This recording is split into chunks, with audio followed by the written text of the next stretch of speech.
Hello students. आप लोग कैसे हैं? अच्छे ही रहें, स्वस्थ रहें, पढ़ाई मन से करें। ठीक है, ये सब सारी बातें हो गई। अब हम लोग मुख्य पॉइंट पर जाते हैं। आज का मुख्य पॉइंट है त्रिभुज के बारे में अध्ययन करना।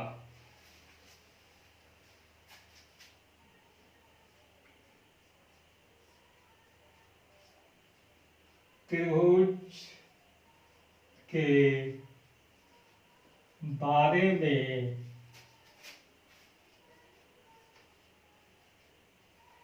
अध्ययन करना।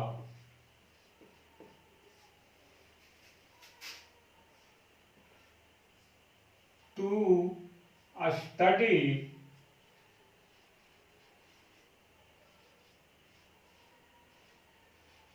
about triangle.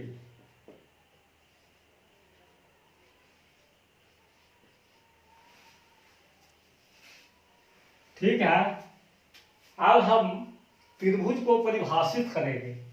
त्रिभुज किसे कहते हैं?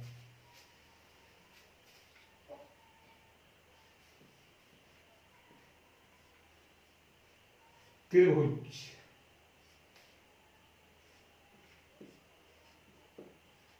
ट्रायंगल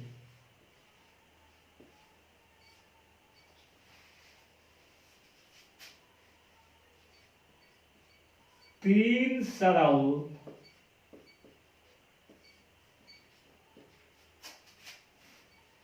रेखाखंडों से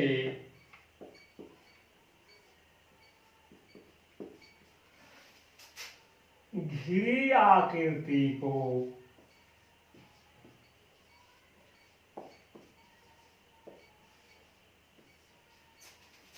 त्रिभुज कहते हैं।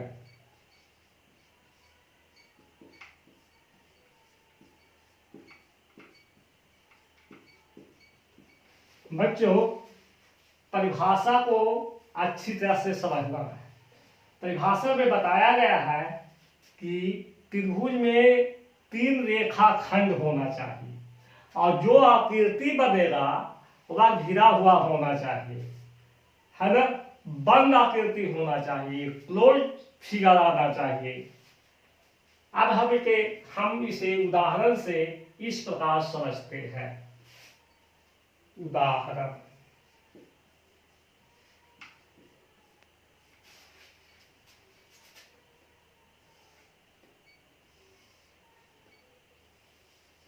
ABC एक त्रिभुज हुआ। इसमें तीन रेखाखंड AB, BC और CA है। यह सरल रेखाखंड है, न कि वक्र रेखाखंड। रेखाखंड भी दो तरह के होते हैं, curve line segment, straight line segment. इसमें स्ट्रेट लाइन सेगमेंट का जिक्र किया गया है। अब हम दूसरी प्रकार की त्रिभुज बनाते हैं।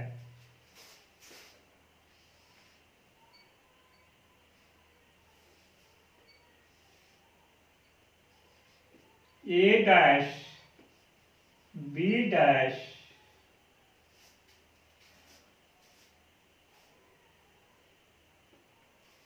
C dash. इसमें भी तीन रेखाखंड हैं और सरल रेखाखंड भी हैं, लेकिन यह बंद आकृति नहीं है, यह ओपन फिगर है, इसीलिए यह त्रिभुज नहीं है। यह त्रिभुज नहीं है।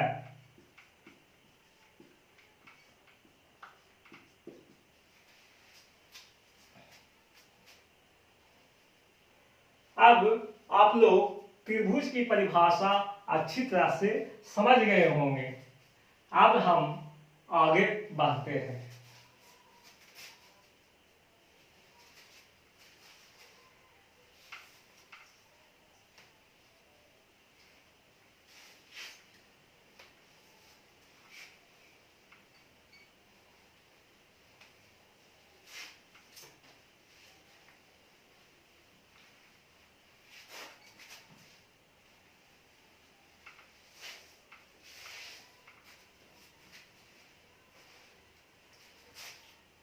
त्रिभुज के प्रकार,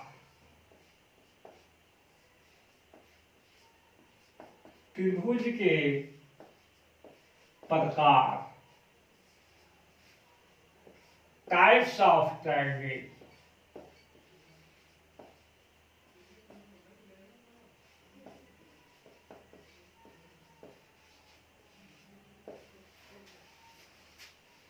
त्रिभुज के वर्गीकरण का दो आधार है। पहला आधार वर्गीकरण का आधार, वर्गीकरण का आधार, पहला आधार है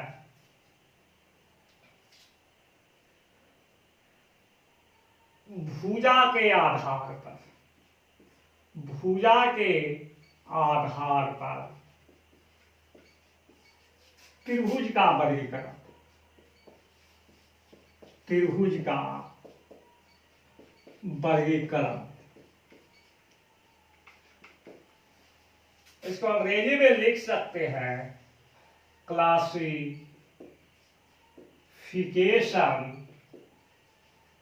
ऑन बेसिस ऑफ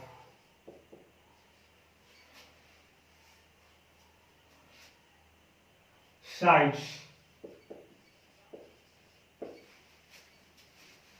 भुजा के आधार पर त्रिभुज को तीन भागों में बांटा गया है।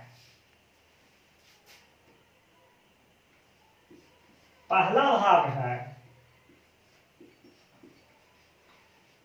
समबाहु त्रिभुज,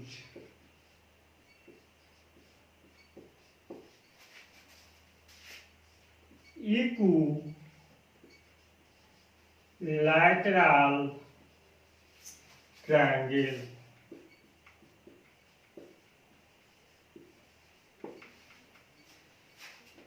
दूसरा समद्विबाहु त्रिभुज,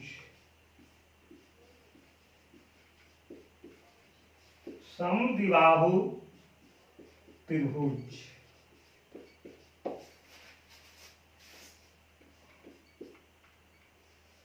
आइसोसेल्स ट्रायंगल।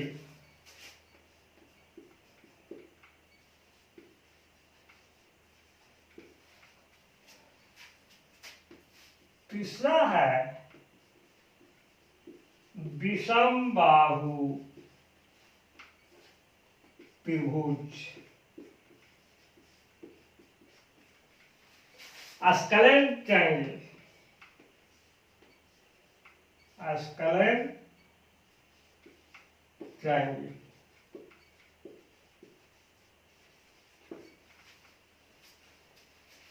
अब हम बारी बारी से समबाहु त्रिभुज, समद्विबाहु त्रिभुज और विषमबाहु त्रिभुज को परिभाषित करते हैं। नाम ही से स्पष्ट है कि समबाहु त्रिभुज वैसा त्रिभुज है जिसमें सभी भुजाएं अर्थात तीनों भुजाएं बराबर होते हैं।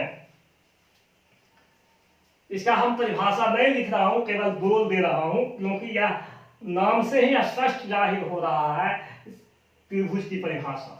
दूसरा प्रकार का त्रिभुज है समद्विबाहु त्रिभुज, वैसा त्रिभुज जिसमें दो भुजाएं आपस में बराबर होते हैं समद्विबाहु त्रिभुज कहलाते हैं। तीसरा विषमबाहु त्रिभुज, वैसे त्रिभुज जो जिसमें कोई भी भुजा बराबर नहीं होते हैं वह विषमबाहु त्रिभुज कहलाता है। ठीक है। अब हम वर्गीकरण का दूसरा आधार लेते हैं। ठीक है, आगे बढ़ें।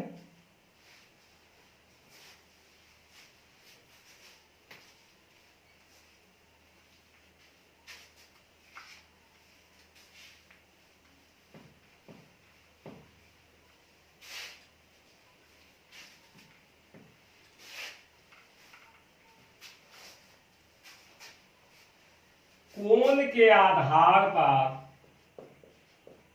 कोण के आधार पर त्रिभुज का वर्गीकरण, त्रिभुज का वर्गीकरण। Classification of, classification of triangle on the basis of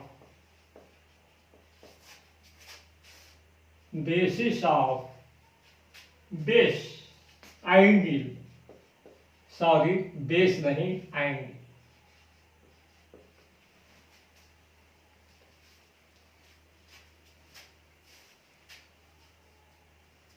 पहला, न्यून कोण त्रिभुज, न्यून कोण त्रिभुज, अंग्रेजी में कहते हैं एक्यूट एंगल्ड ट्रायंगल।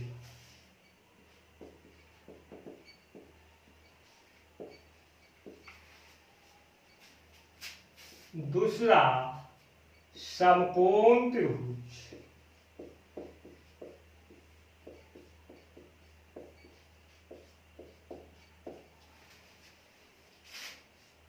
राइट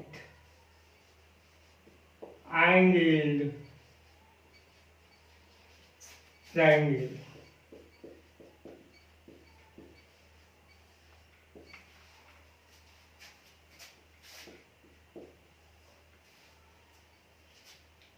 तीसरा, अधिक कोण त्रिभुज,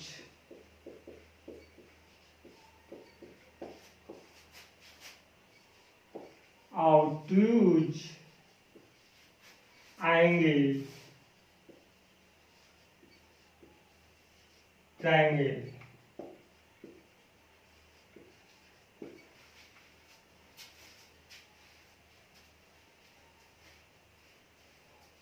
अब हम बारी बारी से ये सब त्रिभुजों के प्रकार को परिभाषित करते हैं। पहला है न्यून कोण त्रिभुज, वैसा त्रिभुज जिसमें प्रत्येक कोण 90 डिग्री से कम और 0 डिग्री से अधिक हो, वह त्रिभुज न्यून कोण त्रिभुज कहलाता है ना। इसको ऐसे लिख सकते हैं शॉर्ट में, 0 डिग्री से अधिक,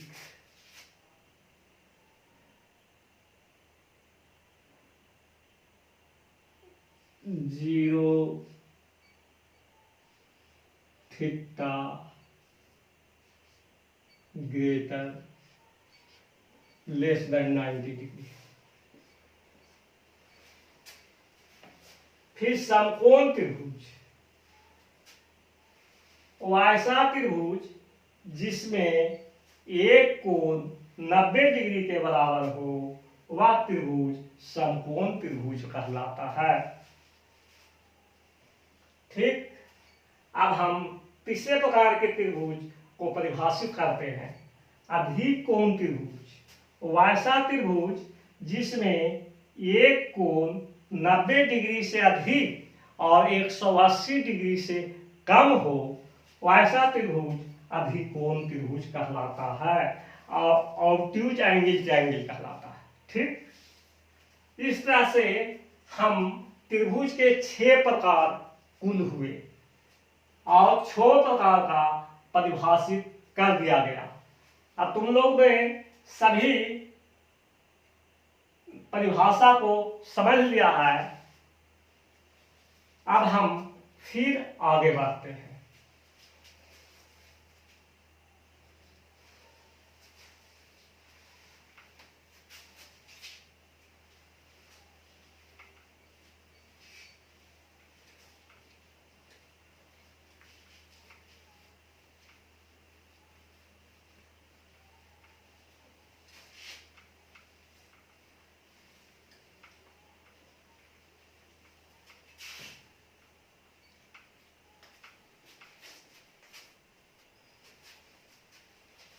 त्रिभुज के अभ्यंतर और बहिर्भाग,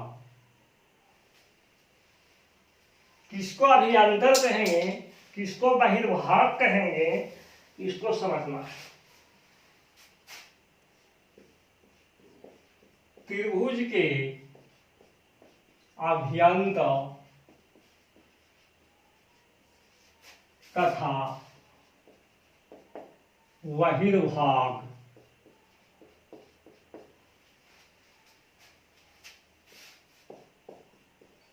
interior and exterior of the triangle.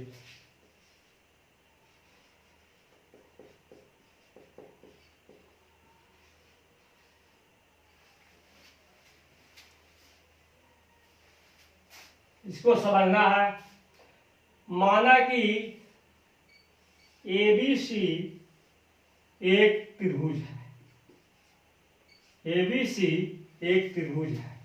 ABC के अंदर P Q दो बिंदु लिया और बाहर में S T U लिया। अब हम कहेंगे कि P और Q बिंदु त्रिभुज के अभ्यंतर में है और S T U बिंदु त्रिभुज के बहिर्भाग में है। अब तो समझने में कोई दिक्कत नहीं हुआ होगा बच्चों। अभ्यंतर और बहिर्भाग, इंटीरियर एंड एक्सटीरियर, अब ये दो चीज हम समझेंगे। अब हम आगे चलते हैं।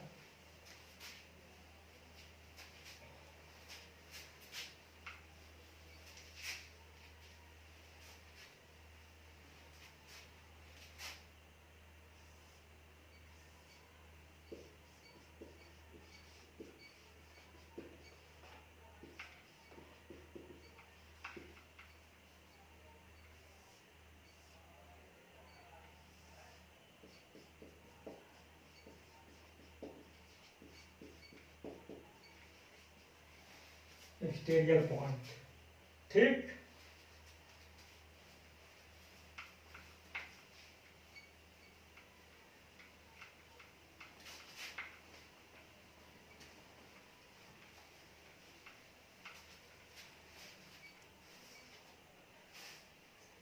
अब बताते हैं त्रिभुजाकार क्षेत्र क्या होता है। त्रिभुजाकार क्षेत्र, त्रिभुजाकार क्षेत्र, इसको कहते हैं अंग्रेजी में triangular area. Triangular area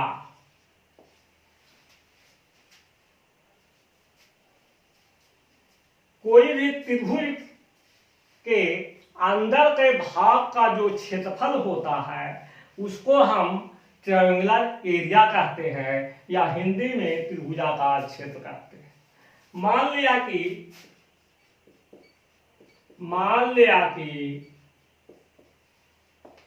PQR एक त्रिभुज है,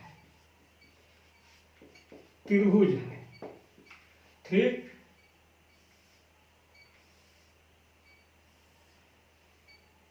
PQR त्रिभुज है। अंदर का भाग A हुआ जो हम छायांकित कर रहे हैं, शेडेड पार्ट है, जो मैंने छायांकित किया या अंग्रेजी में इसको कहेंगे शेडेड पार्ट। यही शेडेड पार्ट जो है, shaded part of the triangle, इसी को हम कहते हैं ट्रायंगुलर एरिया। Triangular area. अब बच्चों तुम लोग को आसान से समझ गए होंगे कि ट्रायंगुलर एरिया क्या है। माने कि त्रिभुज के अंदर का जो क्षेत्र है वही ट्रायंगुलर एरिया कहलाता है। इसी को हम मेंसुरेशन में त्रिभुज का क्षेत्रफल निकालते हैं, यानी कि अंदर के भाग का क्षेत्रफल निकालते हैं, वही त्रिभुज का क्षेत्रफल कहलाता है। अब तो त्रिभुजाकार क्षेत्र के बारे में आप लोग अच्छी तरह से समझ गए होंगे। ठीक है, थोड़ा सा और बताना है।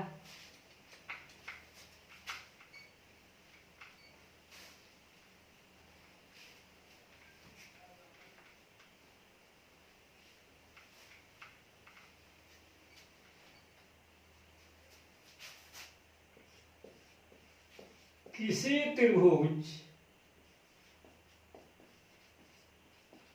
के बहिष कोण, इसको अंग्रेजी में कहेंगे exterior angle of any triangle.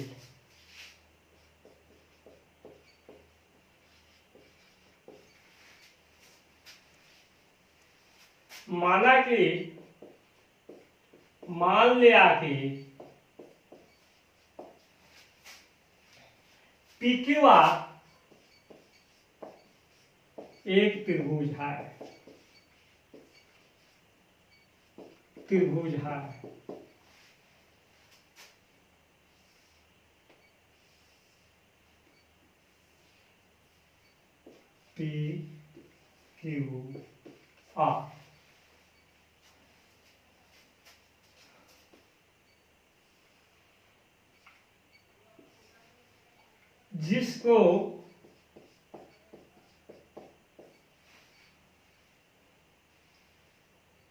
जिसमें QR भुजा को एस तक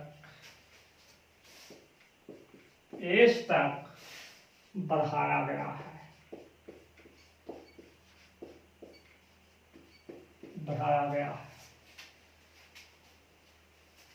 तब त्रिभुज के बाहर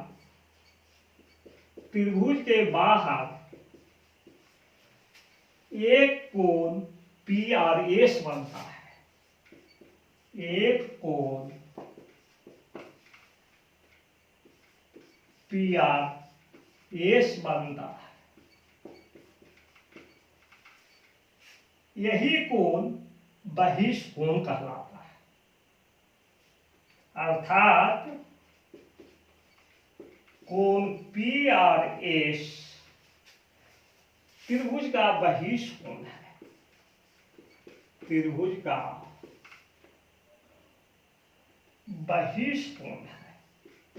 एक्सटीरियर एंगल है, बहिष कोण। बच्चों, हम लोग इस तीन भुजा में से कोई भी एक भुजा को हम अपने सिद्ध में बढ़ाएंगे तो वह बहिष कोण बनेगा। कोई जरूरी नहीं है कि QR के भुजा को ही हम बढ़ाएं, PR को भी बढ़ा सकते हैं, PQ को भी बढ़ा सकते हैं। इस तरह से हम लोग समझ गए कि त्रिभुज का बहिष कोण क्या होता है, एक्सटीरियर एंगल क्या होता है। ठीक है, पुनः आगे बढ़ते हैं।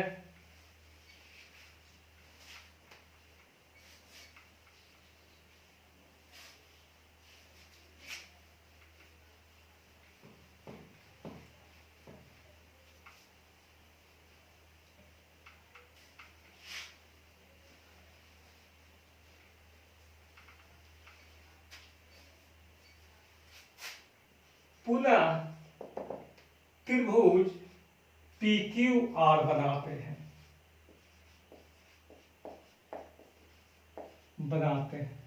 बनाओ।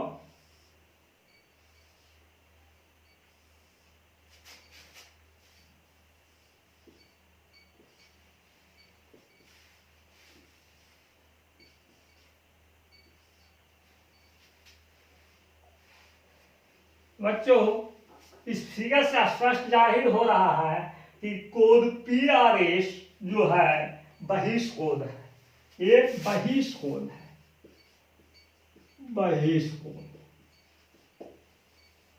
Exterior angle.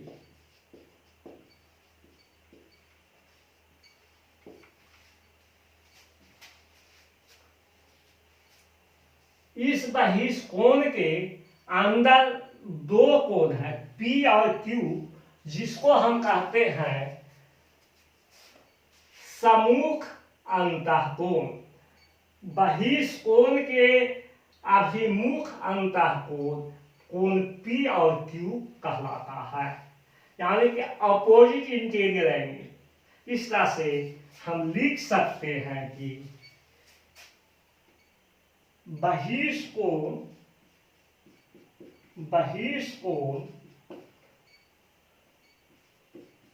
P और S का अभिमुख अंतःकोण